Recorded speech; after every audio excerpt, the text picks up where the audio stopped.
Welcome to Check It Out with Jessica Lee. I have the CEO of Servion Global Solutions with me, Laurent Philonenko. How are you, Laurent? Good, Jessica. Thanks for having me. I am looking at how your career has really spanned many enterprises where you've led the CEO position, and you just have a wealth of experience in the whole contact center. But now you're at Servion. Tell us about Servion. Well, thank you. Well, Servion, it's a very interesting company which is fairly unique in the space. It's a company which is extremely proficient in contact center technologies and knows how to solve difficult customer implementations, has a wealth of know-how in large contact centers which are deployed with some of the largest corporations, big brand names that you would recognize immediately. So we have about 600 customers in the space, and we have about 1,000 people doing contact centers every single day. So this space you're in is called what? Real-time communication and analytics? So we like to call ourselves a customer experience management company, and it has several components.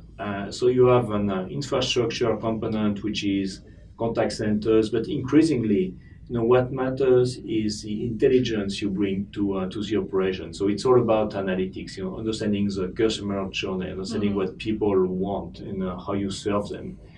And it's fascinating today to see all the new capabilities that we can bring to customers. Whether it is artificial intelligence now making its way into contact centers and many other things.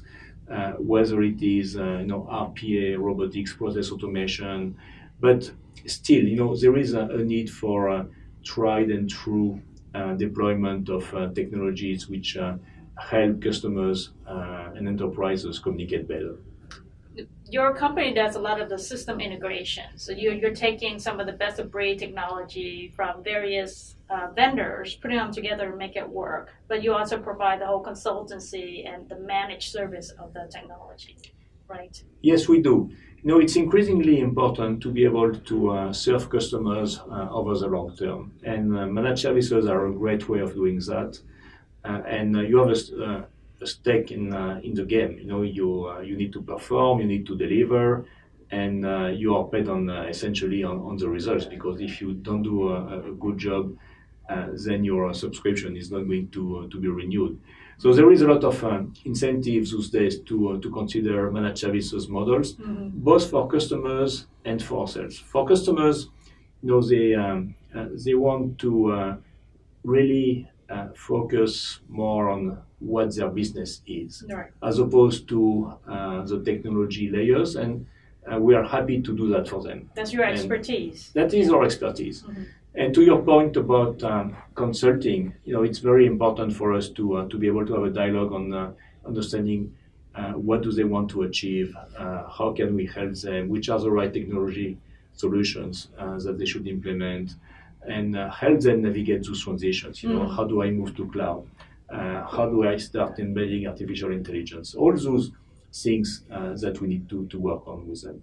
I think there's a lot of silos in different departments and their function. So maybe you can share with us how you're able to help break down the silos and provide greater value. Yeah, silos traditionally have existed because our customers' organizations are segmented, and what happens is data don't always circulate or are aggregated as they could be or should be, and so we help them with that. So this is why increasingly a lot of the work we do has to do with analytics. How do you gather data in the same place to make sense of what's going on between the enterprise and customers? So, for example, a company that has marketing campaigns going on, and then they have customer support teams making phone calls. How do you help those two? Yeah, no, that's a great question, and it's historically this has been two different worlds. And so what we've done, and we just entered into a partnership with a company named Servion on that front, is take the world of marketing automation, take the world of customer service, typically contact centers, and put them together. And what you can do now, you can have a complete end-to-end view of the customer. So if I am calling you because I have an issue with a product I bought, you will know that you sent me a mailer the day before and how I responded or not. So you can, based on a better understanding of the customer, take better action because you have more intelligence, you can be more relevant, and you can understand better simply what to do and how to process and understand me better. So this is very fertile ground for a lot of productivity for our customers. Yes. And there is going to be a lot of innovation in the space. But it is well established that upselling is more economical than finding a new customer. Yes. So if you can put both together, you really have a very, very compelling proposition. Yeah, because when you were saying that marketing and customer support, I'm thinking, oh, that's the customer success function now. The people who are managing existing clients have to try to upsell and cross-sell, and often they use the drip marketing as tech touch, they call it. So that is a marketing function, right? Promoting new services or solutions to then cross-sell and upsell, or increasing that value with the client so they will renew the contract every month.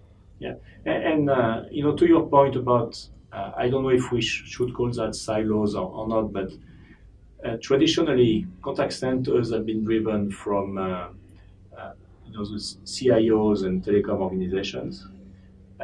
Digital marketing has very often be driven from marketing executives, and now if you put those two teams together, you can really do very interesting things. So it's again what we are looking at from an integration point of view. It's an example of things we're doing. It's not the only one, of course. Right. And you specialize in the phone calls and the text messaging, the chat. So in terms of what we do, so systems integrations, we take solutions from several vendors, including our own IP, put that together for the customer and deliver what they want.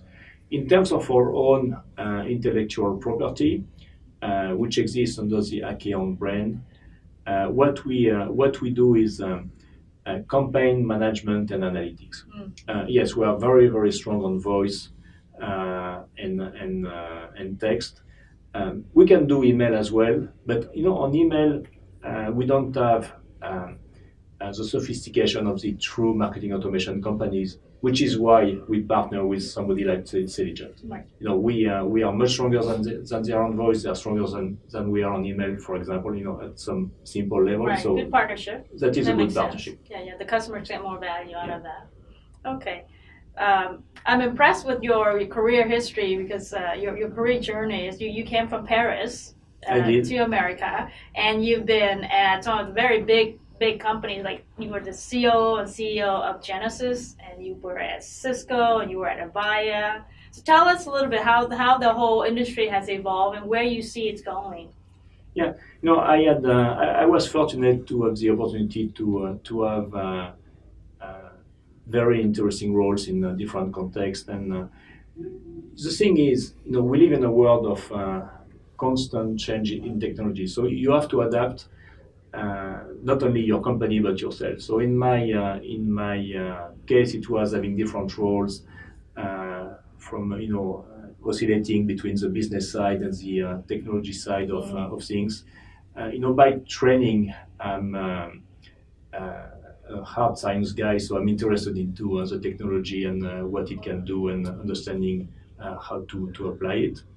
But fundamentally, the industry is changing from more than one perspective. First of all, we are seeing cloud disrupting the business and delivery models. That is number one. That is a trend. It's not going to go away, and it has some very interesting possibilities. So helping customers understand what does that mean to be on-premise or in the cloud or both, and what is their roadmap, it's very important. Second, we are seeing changes in how people transact. No, I was reading something I wrote in 2001 about what the future would be in 2020 for contact centers. I can tell you in 2001, nobody knew that the iPhone would exist and what the impact would be on mobility. Right. But the impact of those devices on our experience has been absolutely dramatic. In a very positive way, because you can do so much more as a consumer. Yes, yes. And that entails a lot of changes in contact centers. Nowadays it's becoming increasingly important to add messaging to your channels.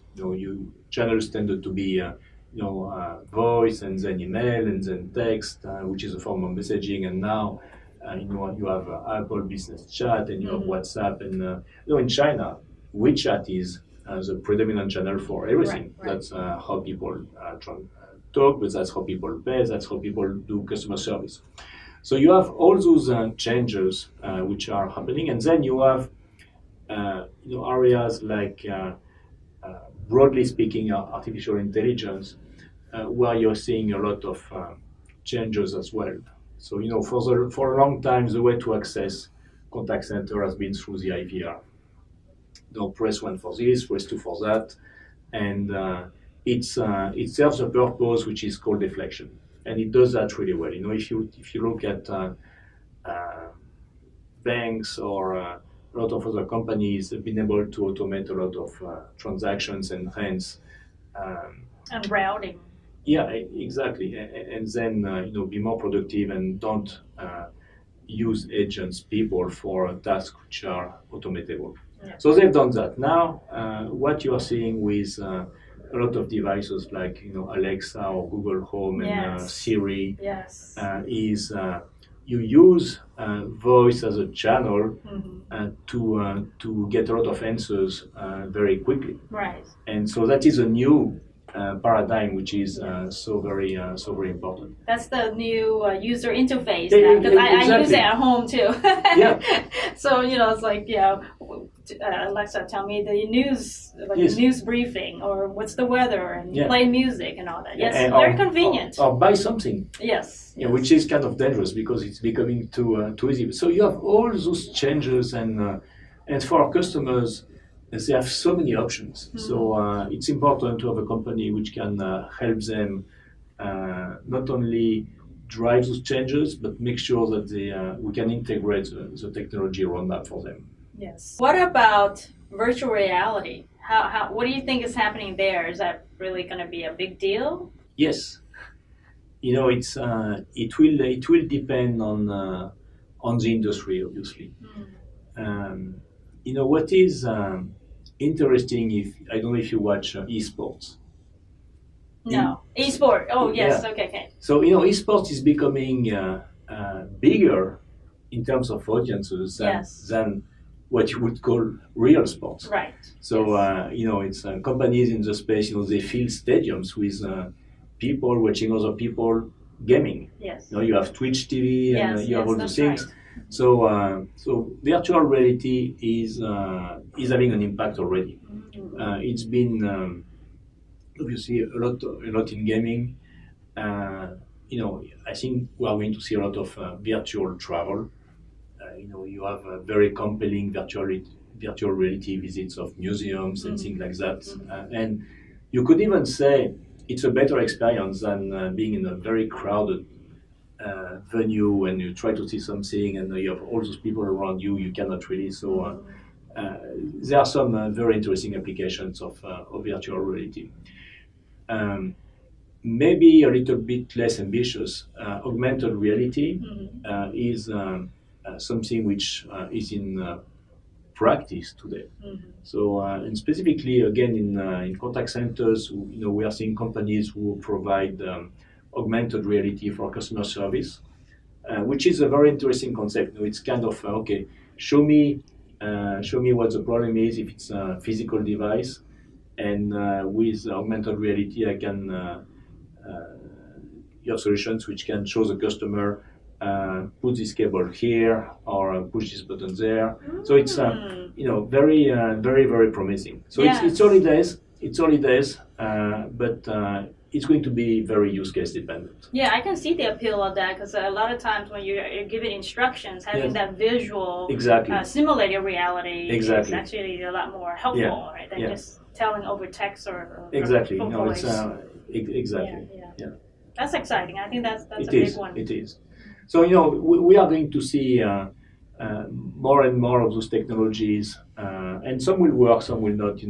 A few years back, everybody was talking about avatars. Yes.